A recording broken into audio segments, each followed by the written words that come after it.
Olá, meus irmãos, a paz do Senhor. Estamos iniciando mais uma videoaula, dando sequência à nossa Escola Bíblica Dominical. Nós estaremos estudando a lição de número 10, a intercessão pelos Efésios. Nós estudamos na lição anterior, falando sobre o mistério revelado, o ministério da unidade revelado, e nessa aula de hoje nós teremos a intercessão pelos Efésios. O texto base para o nosso ensino, para a nossa aula, está registrado em Efésios, no capítulo 3, versículos 14 ao versículo 21. E o nosso texto áureo é Efésios, capítulo 3, versículo 14 e versículo 15, que diz da seguinte forma: Por causa disso, me ponho de joelhos perante o Pai de nosso Senhor Jesus Cristo, do qual toda a família, nos céus e na terra, toma o nome. Esse é o texto áureo da nossa lição de número 10. E nós estaremos estudando, nós temos 3 pontos. Na nossa lição de hoje, nós estaremos abordando esse assunto sobre a intercessão de Paulo em favor dos Efésios, daqueles irmãos que estavam na igreja em Éfeso. E nesta aula, nós vamos refletir sobre a oração de Paulo, a oração intercessória, mostrando que a igreja precisa estar centrada no amor de Deus, sabendo que Deus pode fazer além daquilo que pedimos ou pensamos. Nós podemos observar na leitura bíblica aí, e até mesmo no texto áureo, no versículo 14, quando Paulo começa falando, a partir do verso 14, ele passa a orar em favor da igreja, a qual foi revelado o mistério. Nós veremos também o valor dessa oração intercessória. E quando Paulo começa falando no versículo 14, ele fala da seguinte forma: por causa disso. Por causa de quê? O apóstolo está querendo falar sobre o quê? Por causa de quê? Que ele se põe de joelho a orar perante o Pai de nosso Senhor Jesus Cristo, em favor dos Efésios.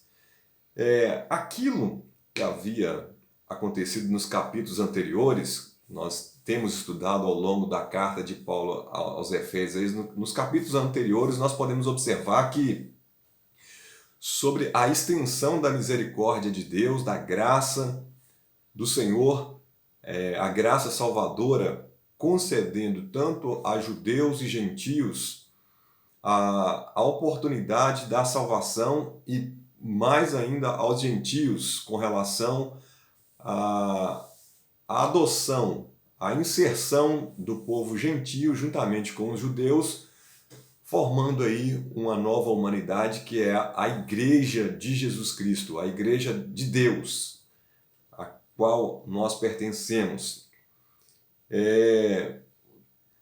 Tudo isso nós estudamos nos capítulos anteriores, vendo aí a extensão da misericórdia do Senhor, tanto para judeu quanto para gentio. E a oração do apóstolo é que todos os novos cristãos possam experimentar na sua totalidade os privilégios espirituais concedidos por Deus.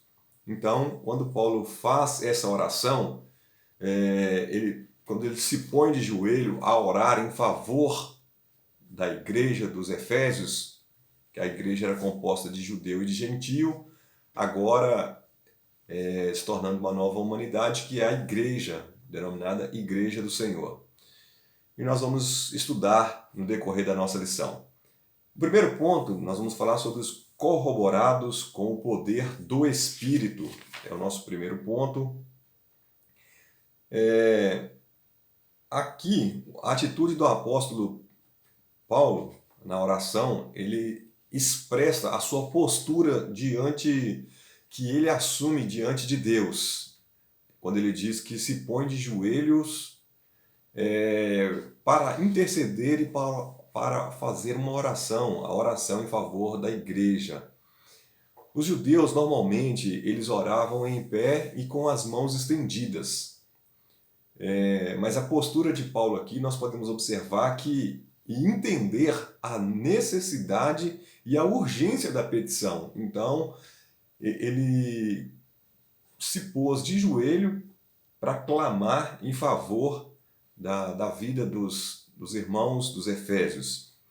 E Paulo ele apresenta a sua oração na confiança nas riquezas da glória de Deus. Então, ele, além de ele se pôr de joelho, a sua confiança em Deus era tanta que a resposta de Deus, ele estava aguardando a resposta de Deus o mais breve possível, porque era de extrema necessidade a sua petição. E Paulo, ele ora para que os cristãos, sejam fortalecidos com poder pelo seu Espírito, pelo Espírito de Deus, que o Espírito Santo que opera onde? No íntimo, no coração do ser humano, do homem. Quando Paulo faz essa oração, ele não queria dizer que a igreja não tinha o Espírito Santo. Ele clama, ele pede. Para quê? Qual foi a petição, a necessidade? Nós temos aí no versículo 16 e no versículo 17, um dos propósitos da sua oração. Para que, segundo as riquezas da sua glória, vos conceda que sejais corroborados com o poder pelo Espírito no homem interior. E o outro propósito é para que Cristo habite pela fé no vosso coração, a fim de estando arraigados e fundados em amor. Então, esses dois motivos pelo qual Paulo se põe de joelho a orar, a interceder em favor da igreja, dos irmãos ali em Éfeso.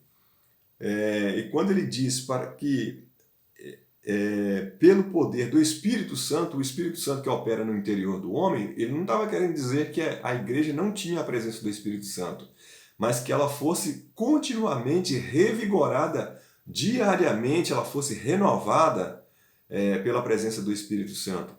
Pois, assim, aqueles que vivem uma vida renovada pelo Espírito mantêm-se afastados de onde? Do pecado. E vai compreender mais facilmente as coisas espirituais, aquilo que Deus tem para revelar à sua igreja. E como dito, a segunda parte aí, ele ora também para que Cristo habite no coração deles pela fé. Não que a igreja não tivesse a presença de Cristo. A igreja tinha a presença de Cristo, mas para que ele habitasse continuamente na vida da igreja. E porque uma igreja sem a presença de Cristo, ela não pode sobreviver. Ela não vai aguentar as pressões do mal, das forças do mal. Então, a oração dele era para que Cristo habitasse no meio da igreja continuamente, para que ela pudesse resistir e sobreviver às forças do mal. Já no ponto 2, nós vamos ver aí falando sobre arraigados e fundados em amor. Nós podemos ver no ponto 2 da nossa lição,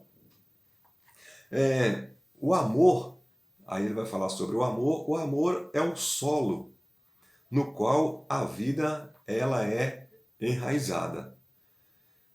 A mensagem do Evangelho ela é centrada no amor, não existe evangelho sem amor. Então, quando a pregação da palavra de Deus ela está sendo anunciada, o amor de Deus está sendo anunciado. O amor de Deus para a nossa vida e para a vida daqueles que estão ouvindo a voz do Senhor através do Evangelho. Então, a mensagem do Evangelho ela é centrada no amor. E um dos propósitos da oração de Paulo foi para que a igreja entendesse e praticasse o amor de Deus. Então, quando Paulo ora por aquela igreja, ele está pedindo a Deus para que aquela igreja ela seja fortalecida pelo Espírito Santo, ora para que Cristo habite no meio da igreja, para que a igreja possa estar arraigada e fundada em amor. sendo ela fundada em amor, estando arraigada no amor, ela vai ser uma igreja que vai frutificar, vai continuar fazendo aquilo que foi determinado para ela fazer, que é propagar o evangelho com amor. Olha, o amor, ele é uma virtude cristã. Nós podemos observar aí na nossa lição, ele é uma virtude cristã. O amor perfeito no coração proporciona o quê? O crescimento e estabilidade. Quando as coisas são feitas com amor, com dedicação, tudo vai bem, proporcionando o quê? O crescimento e a estabilidade. O amor é um atributo divino, é algo que provém de Deus. Pois Deus é amor. E foi por amor que Cristo se entregou pela humanidade. Nós podemos ver aí em nossa lição diversos aspectos pontuando o amor. Que uma vida cristã, ela precisa estar centrada no amor. O amor é o resumo da lei e dos profetas.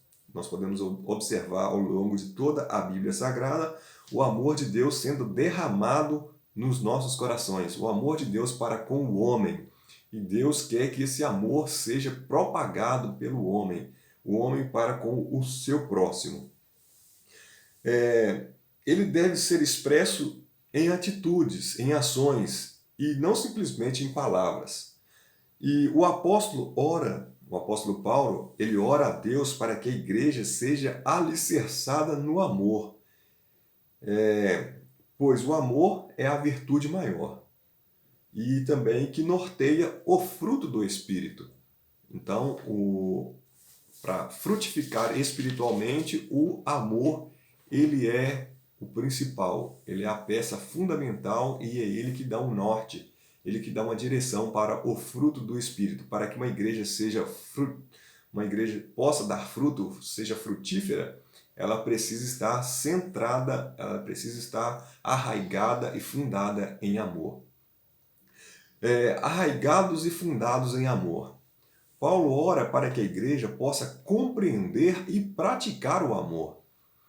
Que eles possam crescer com Cristo. Aqui temos uma planta bem enraizada e uma casa bem alicerçada.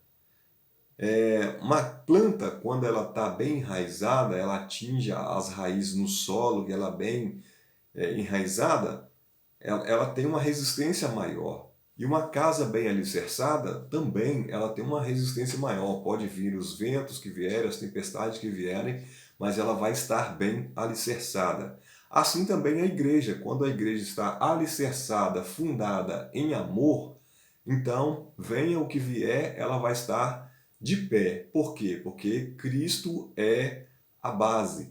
E Cristo sendo amor, ela vai estar enraizada em Cristo.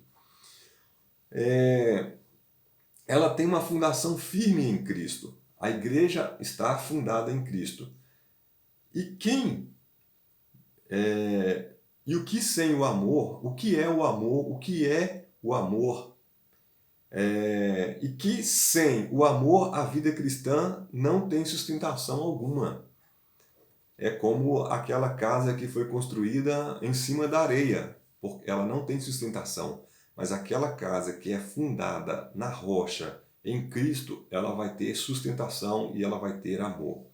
E essa experiência profunda de uma vida cheia do Espírito e habitada por Cristo é necessário para compreender com todos os santos o amor de Cristo. Então, é uma experiência profunda que ela precisa ser vivida, ela precisa. Para termos essa experiência, temos que estar cheio de quê? Da presença do Espírito Santo, e Cristo precisa estar habitando em nossas vidas para que possamos viver, compreender com todos os crentes, com todos os santos, o amor de Cristo. Então, nós precisamos estar fundados e arraigados em amor. E terceiro aí, a intensidade do amor de Cristo, é o terceiro ponto. A realidade divina, não é conhecida apenas pela busca intelectual. Nós precisamos do ministério do Espírito. O conhecimento, a busca pelo conhecimento é necessário, é fundamental para a nossa vida cristã. Mas nós não podemos esquecer daquilo que Jesus falou, que nós devemos crescer na graça e também no conhecimento, não simplesmente no conhecimento. Então, a realidade divina, ela não é conhecida apenas pela busca intelectual, mas nós precisamos do ministério do Espírito para compreendermos as coisas profundas, pois tem coisas que somente o Espírito Santo que nos revela. Nós não aprendemos nas escolas, nos bancos das faculdades, nos cursos de teologia, mas sim, o Espírito Santo, ele revela aos nossos corações as coisas profundas. Pois somente com as faculdades humanas nós não entenderíamos, como afirma lá em 1 Coríntios, capítulo 2, a partir do versículo 9, falando que as coisas que o olho não viu e que não subiu ao coração do homem é aquilo que Deus tem preparado para aqueles que o buscam. Então, Deus tem coisas extraordinárias para ser revelados à sua igreja, que às vezes nós nunca vamos aprender num banco de escola ou num curso de teologia. Então, nós temos que ter o conhecimento, sim. Temos que buscar muitas coisas intelectualmente, sim. Mas nós precisamos do Espírito Santo, do ministério do Espírito Santo, da graça de Deus, da graça do Espírito Santo, para nós compreendermos aquilo que nos é revelado, aquilo que está no oculto, aquilo que está no profundo. E ele fala com todos os santos, lá na leitura bíblica, no versículo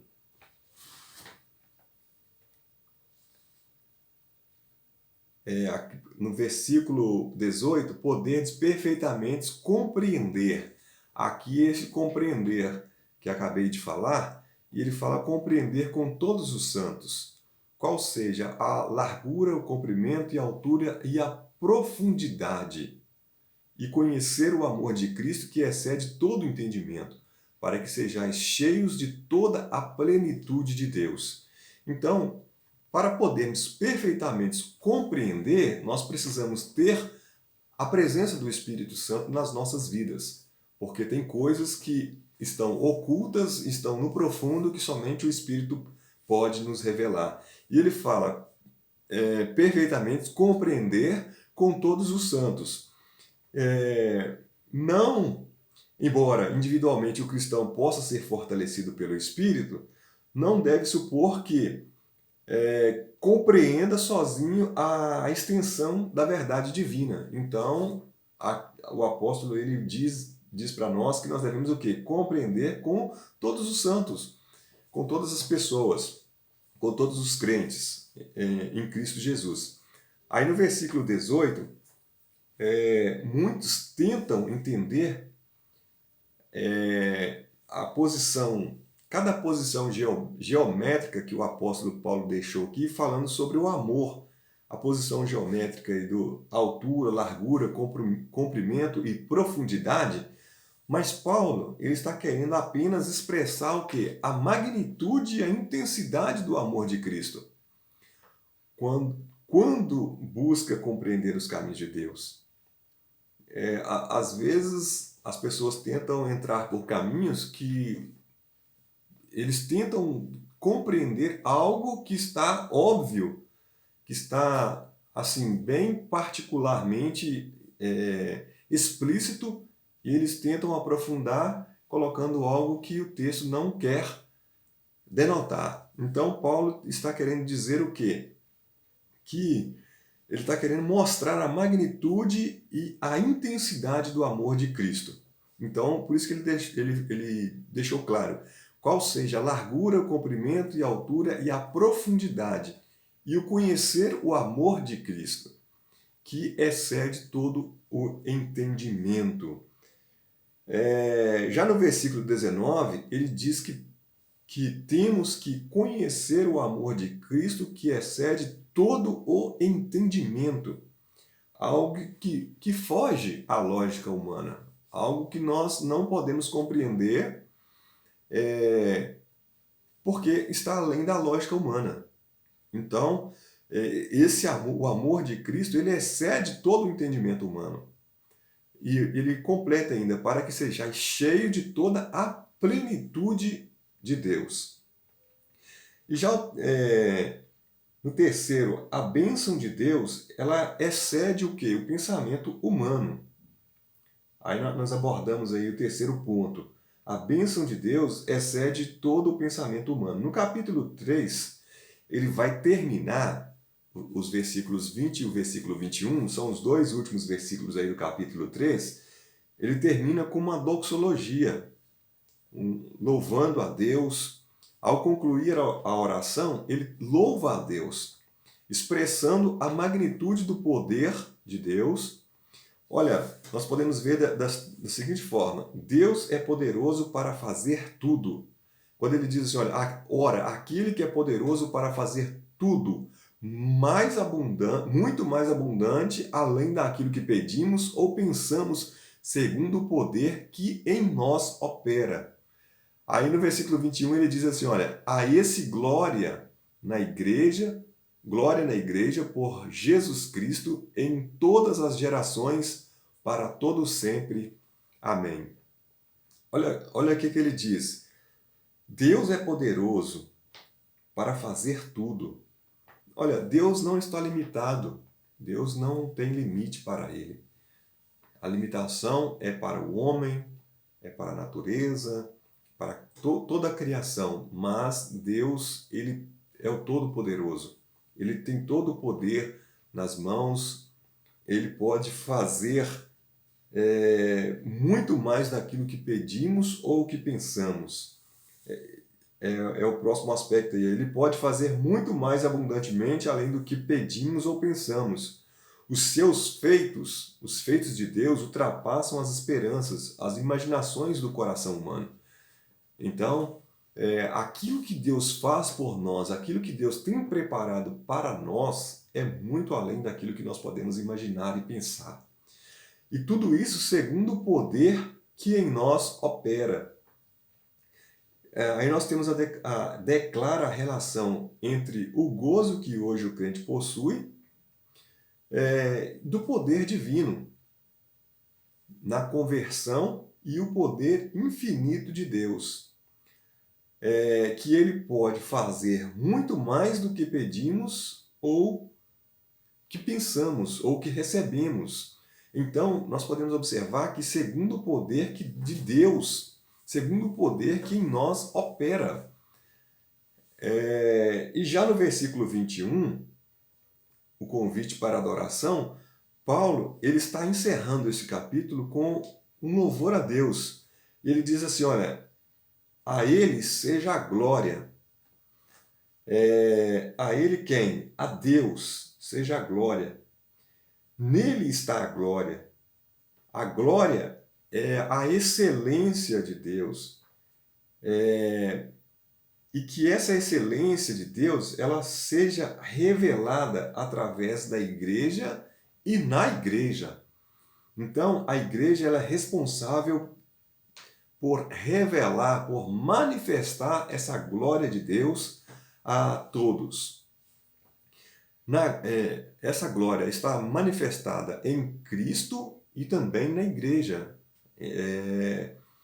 Então, ambos demonstram a glória de Deus e ambos lhes dão louvores. O próprio Cristo deu louvor a Deus e também a igreja o que? Glorifica e presta louvores a Deus. A igreja ela não tem glória em si mesma. A glória pertence a Deus. A igreja, ela reconhece e ela, o que? Manifesta a glória de Deus às demais pessoas, aquelas pessoas que estão à nossa volta. Porque eu e você somos igreja. Então, nós temos que o que? Transmitir a essas pessoas o que? A glória de Deus. Nós temos que manifestar através das nossas vidas, daquilo que Deus opera em nós, a glória de Deus. E isso não só agora, mas o que? Em todas as gerações. O versículo 21 diz assim, olha, a esse glória na igreja por Jesus Cristo em todas as gerações, para todo sempre. Então, em todas as gerações, quer dizer que é o quê? De geração a geração, é um tempo sobrevindo a outro. E sempre a glória de Deus está sendo manifestada. A glória sendo manifestada através da igreja, por Cristo, através de Cristo, e de geração em geração. Cristo e o seu povo, a igreja, exibirá a glória de Deus, a sua graça e o seu amor. Então, a igreja, ela vai continuamente manifestar a glória de Deus através de Jesus Cristo, por aquilo que Jesus fez por nós. Então, Paulo, nós podemos observar que nessa lição, que Paulo ele intercede em favor da vida dos irmãos ali, dos Efésios, para que o propósito da intercessão, para que as riquezas da sua glória, segundo as riquezas da sua glória, Deus conceda que eles sejam o quê? Corroborados com o poder pelo Espírito que opera no homem interior. E mais além, para que Cristo habite pela fé no coração deles, a fim de que eles estejam o quê? Arraigados e fundados em amor. Então, nós observamos nessa lição que Paulo faz essa intercessão em favor dos Efésios. E que nós podemos observar que isso seja o quê? Constantemente na vida da igreja. Como a igreja que estava ali, Paulo intercedeu pela igreja, então hoje nós somos a igreja. Então a igreja de hoje, ela deve o quê? Manifestar a glória de Deus. Ela tem que transparecer, ela tem que mostrar, ela tem que o quê? Dar a devida glória a quem? A Deus. Porque a glória pertence a Deus Todo-Poderoso. A igreja em si, ela não tem glória. A glória pertence a Deus. Nós reconhecemos que a glória pertence a Deus e nós lhe damos a devida glória. Nós tributamos a Deus a glória devida ao seu santo nome. E para nós encerrarmos, para nós concluirmos, nós podemos observar que nós temos aqui alguns aspectos básicos que Paulo pediu a Deus em oração, que ele fortalecesse o fortalecimento de poder, a presença plena de Cristo no meio da igreja e um intenso exercício do amor de Deus, para que o quê? A igreja continuasse no crescimento espiritual até encontrar a perfeição. Viver uma vida de perfeição, viver uma vida em constante busca da perfeição. Então, esses aí são um dos aspectos principais pelo qual Paulo intercede em favor da igreja. Que Deus possa abençoar as nossas vidas, que através da intercessão que foi feita por aquela igreja, que nós possamos entender o propósito de Deus para a igreja de hoje e que possamos colocar em prática em nossas vidas. Que possamos ser intercessores, possamos interceder, que possamos, que Cristo possa habitar no nosso meio, que o Espírito Santo de Deus que habita no nosso interior, no homem interior, ele possa ter liberdade para trabalhar, que possamos compreender aquilo que Deus tem para as nossas vidas, o propósito de Deus para nós, com todos os santos, que expressa o grande amor de Deus, a profundidade, a intensidade do amor de Cristo para conosco, que excede todo o nosso entendimento. Que Deus nos abençoe, que Deus possa abençoar a sua vida e, se o Senhor permitir, nós estaremos estudando na próxima aula, falando sobre os atributos da unidade da fé, falando sobre a humildade, a mansidão e a longanimidade. Que Deus abençoe que todos possam fiquem na paz do Senhor, que se o Senhor não voltar, nós estaremos estudando a próxima aula, na próxima lição. Deus abençoe e fique na paz do Senhor.